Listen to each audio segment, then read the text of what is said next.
Assalamualaikum Sobat Ristan, Balai Ristan sekarang ada konten baru loh. Namanya Bibir SMK, Bincang-Bincang Remaja SMK. Bersama saya, Gea Ristan. Nah, di sini perdana ini, Sobat Ristan akan berbincang dan berkenalan lebih jauh dengan Dewi dan Mbak Adinda sebagai pengurus OSIS SMF Indonesia Yogyakarta. Halo, salam kenal. Halo. Langsung aja kita bincang-bincang ya. Sudah berapa lama sih kalian menjabat sebagai pengurus OSIS? Kalau untuk saya pribadi, untuk menjadi pengurus OSIS, itu saya lakukan ketika di kelas 11. Itu berarti periodenya selama 1 tahun saja, seperti apa yang seharusnya. Kalau Dina? Kalau saya kan baru kelas 11, jadi mulai kemarin. Oh gitu. Gimana nih rasanya diberi amanah sebesar ini sama sekolah untuk menjadi pengurus OSIS? Pastinya saya sendiri merasa bangga, sekaligus saya pasti punya beban tersendiri ya, kayak saya menjadi ketua OSIS berarti saya punya beban yang lebih atau punya tanggung jawab yang lebih untuk nantinya bisa memajukan OSIS di SMK SMF Indonesia ini sendiri. Di sana saya banyak belajar mengenai bagaimana cara memimpin yang baik, bagaimana cara mengkoordinir suatu organisasi, sampai bagaimana cara menjalankan suatu kegiatan hingga nantinya bisa selesai dengan orang-orang bisa ngeliat, ini kegiatannya punya manfaat yang baik, punya untuk banyak orang. Kalau Dewi?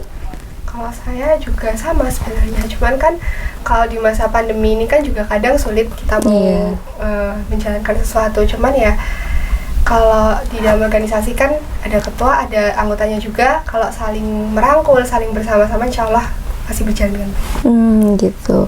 Kalau tentang program nih, apa aja program kerja kalian yang ada di OSIS itu?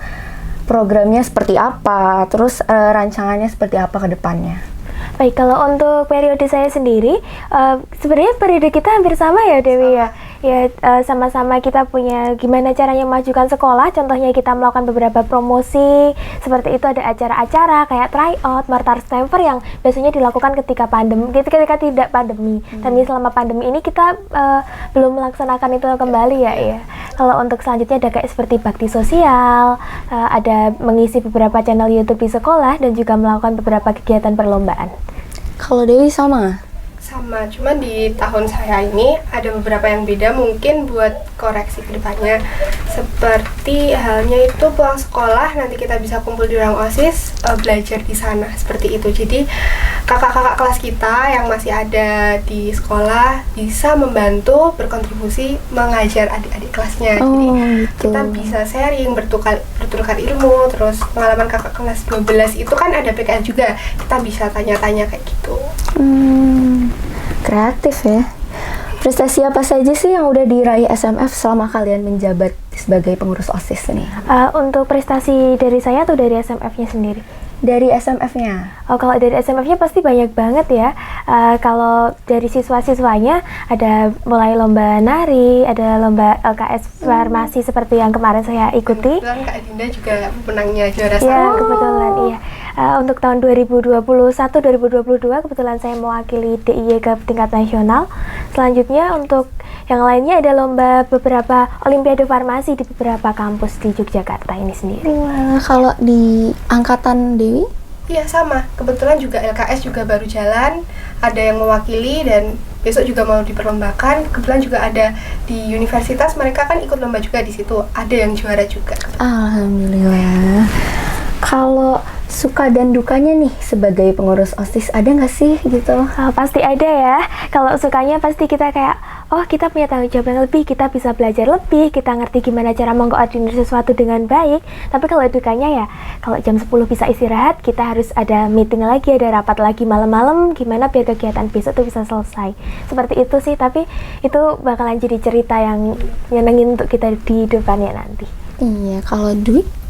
Karena kan mungkin ya kalau Kak Adinda kan pas waktu itu masih pandeminya masih benar-benar harus online. Awal pandemi. Jadi masih di Zoom, masih rapat jam 10-an malam itu masih rapat kayak gitu. Cuman kalau di saya kan alhamdulillah udah masuk, jadi adalah rapat di sekolah begitu masih ada. Jadi masih offline itu seperti ini ya rasanya. Jadi kan kemarin vakum nih yang online itu, kemudian dimulai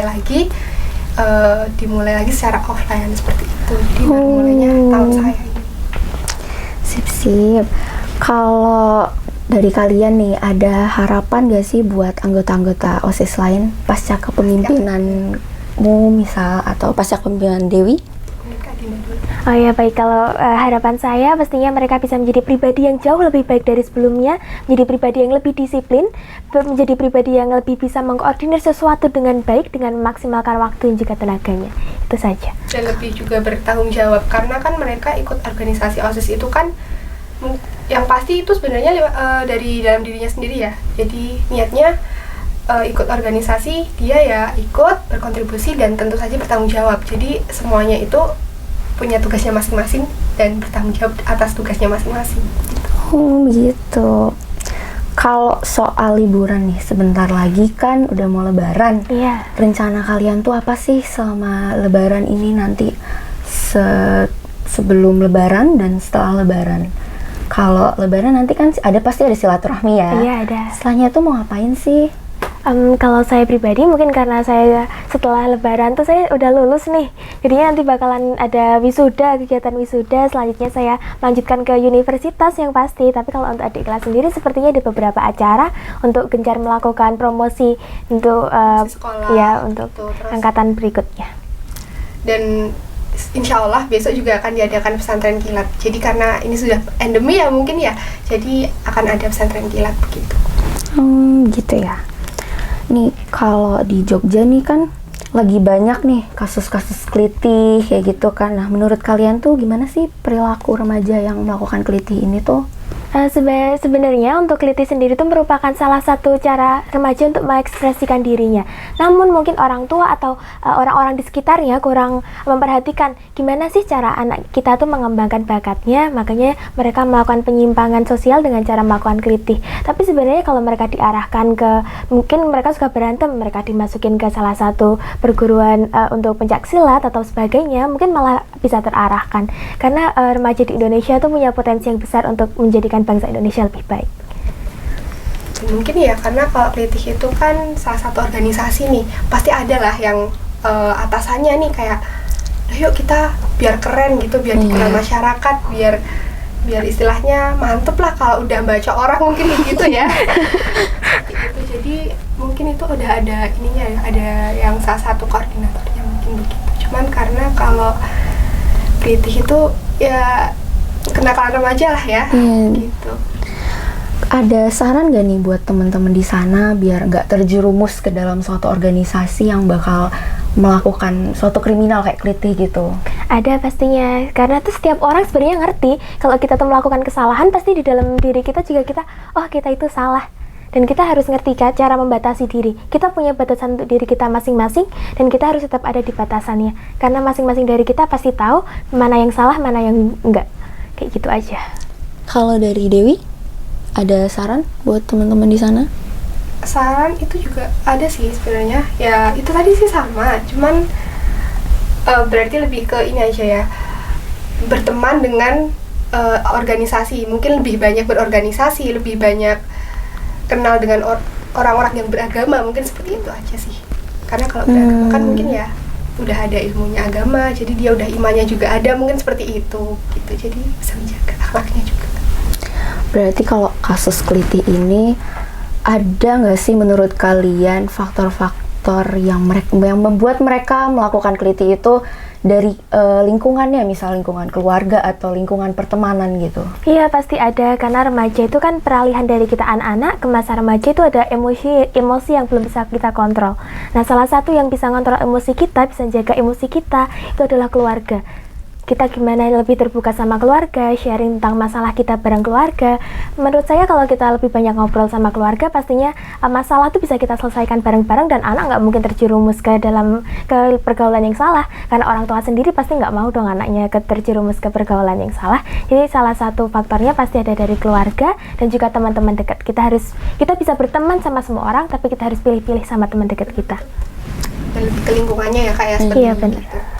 Harus bisa jaga diri nih berarti teman-teman. Soalnya perubahan itu dimulai dari diri kita sendiri. Nggak bisa kalau kita harus mengandalkan orang lain, gitu ya? Iya benar. Oh gitu. Oke nih Sobat Tristan, demikian bincang-bincang kita dengan pengurus-pengurus OSIS di SMF Indonesia. Makasih ya Mbak Dewi sudah mau meluangkan waktu untuk berbincang-bincang bersama kita.